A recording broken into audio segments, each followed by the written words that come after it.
Welcome. COUNTIF is a formula that contains number of cells that match a rule or condition you give it.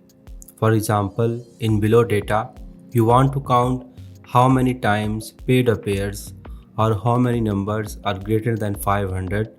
We will use the COUNTIF. Here's our data.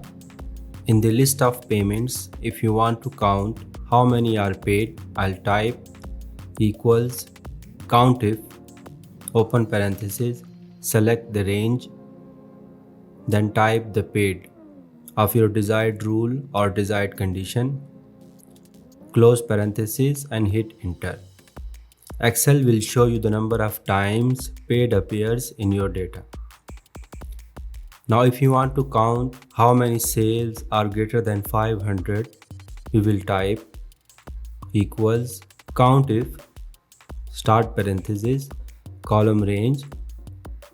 Here we will give our condition like greater than 500.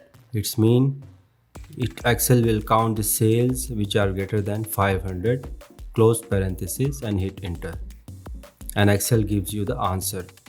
So COUNTIF simply counts that follow your rule or condition, whether it is like tax paid or numbers like greater than 500.